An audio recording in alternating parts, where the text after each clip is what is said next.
Hey there, it is Faith Talk Live. I'm Rick Probst. And I'm Dan Ratcliffe. MD House back with us, author and speaker. We're talking about the Barabbas Legacy, book 3 in the trilogy. Really cool. How are you? Good. Thank you. Thanks for having me on again. Awesome. Absolutely. It's interesting because I was watching Robert Morris from Gateway Church, and in one of Okay. his messages, he was talking about Barabbas. In fact, it was yesterday. I was watching it. Oh, And wow. then I thought, I wonder what happened to Barabbas after he was released. Just what happened to his soul. And you Yeah. have a YouTube video that talks about, and I'm assuming this is a part of that third book, right? So, yeah, there's a YouTube video I did. Oh, I didn't do it. I hired somebody to do it. Yeah, It's a yeah, yeah, video trailer for book 3. yeah, yeah, yeah. And book 3, we've gone a long way into Barabbas's life now, and he's doing a lot of different things and traveling all over the world, and the world is going up in flames around him. Mm. And you think about the Christians living at that time. They must have been just amazed. And some of them probably thought the second coming was already just about to happen, right? Mm-hmm. You had in 68 AD, you had the year of 4 emperors. So Nero either was killed by the Praetorian Guard or he killed himself, and Galba took over, and then Otho attacked him and killed him and took over, and then Vitellius brought his armies down from Germania and killed him. And then you had Vespasian, who had been battling the Jews, the Jewish people in Judea, and trying to tamp down that rebellion. He brought his armies to Rome, and he took over and left his son Titus in Judea to handle the Jewish problem, as they called it. And then a couple of years later, you had the destruction of Jerusalem. And so people at the time were like, wow, okay, I think the world is done. The world is over. Yeah. And it's time for Christ to return. Mm-hmm. And you can take that 2 different ways, right? You can look at the imminent return of the Savior, which we look forward to, right? Mm-hmm. And you can say, okay, that's either going to energize me, right? And I'm going to work harder to make it happen, to maybe bring it here quicker. And I'm of the personal belief that the harder we work, the quicker it'll happen. Or you can sit back and say, well, hey, I believe and I'm on the right side. I know who's going to win. We know how this game ends, and he's coming soon. So I'm going to take my foot off the gas pedal a little bit. I'm okay. We're okay. He's coming soon. It'll be fine.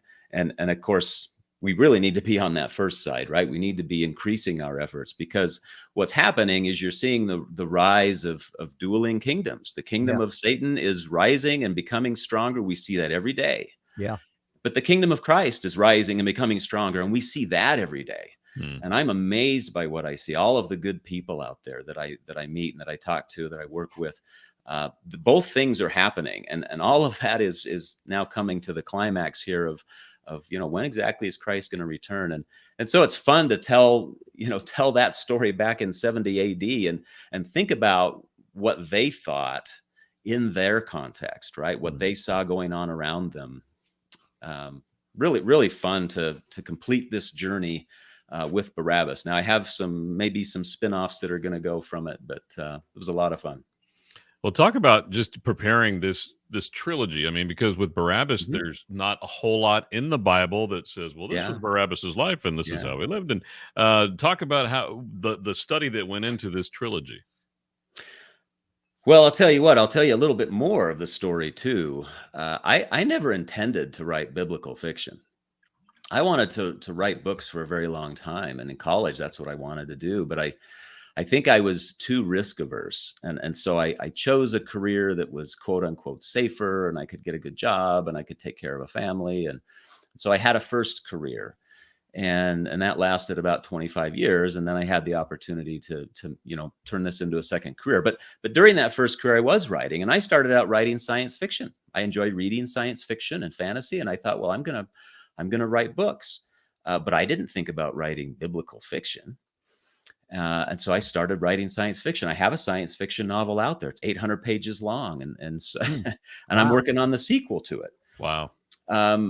And then a few years ago, I just was fascinated by the story of Barabbas. and I started to put together some scenes. I started to think about what that could be, and I turned it into a book. And at that point, I didn't think of it as a trilogy. I thought of it as just the story of Barabbas. And then I got to the end of that, and I thought, well, this really could keep going, because I was working with the Apostle Paul in the book, and I was working with Cornelius, and they have fascinating stories, and I wanted to keep all of it going. And so we went to book 2, The Pillars of Barabbas. And after that, it still needed to keep going, because I wanted to bring in some of these other big events, like the Year of 4 Emperors and the destruction of Jerusalem, which Jesus himself had prophesied, right? Mm-hmm. And that became the central focus of book 3. And how did the saints handle that? How did they think about the second coming? And there's even the scene at the very beginning of the book.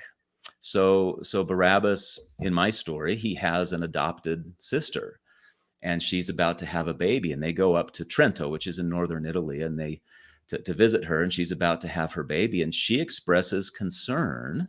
Now think about this. She expresses concern about bringing a baby into the world that is just so evil and so violent.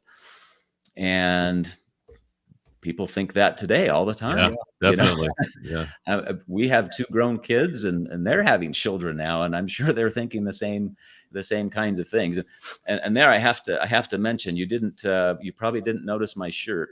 Yeah. You might have thought that I was trying to build you up. And that might be exactly what I was trying to do. But I am an Atlanta Braves fan. Yeah.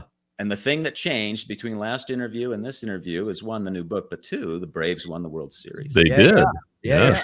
And our son grew up a Braves fan. I've been a Braves fan since high school. He grew up a Braves fan, and we lived in Chicago. Mm-hmm. And so you know what it's like to not have a winning team for a long time. Oh yeah, and what an amazing journey that was. That was a lot of fun. So that's kind of an aside. And then so I ended up buying him a new Braves hat, because his had gotten worn out. He's in the military, and he likes that standard Braves hat with the blue and the red bill and the white letter, right? And this is a Tommy Bahamas shirt. I love this shirt. It's a nice Hawaiian shirt. Yeah. And I bought me a hat, and so here's what I bought. Oh, that's awesome. Yes, that's very cool. This is my new favorite hat.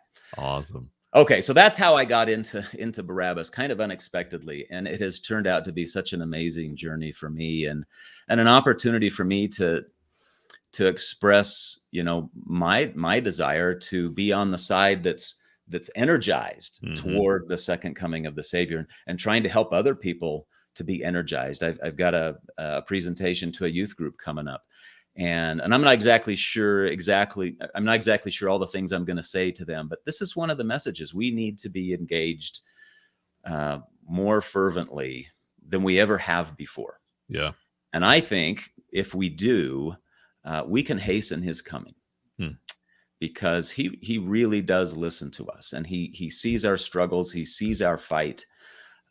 He knows that we want to be with him in not just in many of the ways he can provide through his Spirit and whatnot, but we want to be with him ultimately, right? And he's gonna help hasten that coming if we do the work. MD House, we're talking about Barabbas here, the Legacy Book 3. It's the trilogy. What have you found, folks that have read and now hear Book 3? What are they saying about the trilogy? And what would you like folks to walk away from after they've read it? Well, most people who have read Book 3, this is their favorite book. This is the one they like the most. And it does try to wrap some things up. It finishes the journey of Barabbas.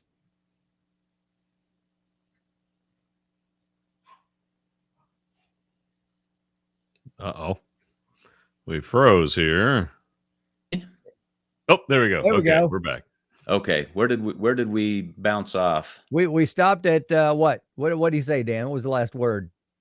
I'm not sure, because you froze and I was waiting for it to come back. You said it was the favorite of the readers. The favorite. The third one was the book favorite. Book 3 is most people who've read it say that's their favorite book, and it does tie a lot of things together. It's the last time we see Barabbas as the main character. At the very end of the book, you'll see what the first spin-off will be, and it will involve one of his children. I'm Mhm. not going to say which.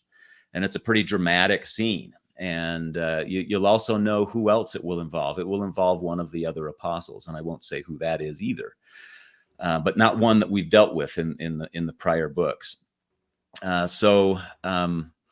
Yeah, third book seems to be people's favorite. It's my favorite. I've loved all three. Right? They Mhm.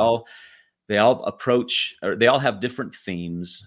They're all important in their own ways. But three was a nice way to cap it off. And I originally. Yep, he's gone again. Uh-oh. We're talking with MD House, and He's circling right now. yeah,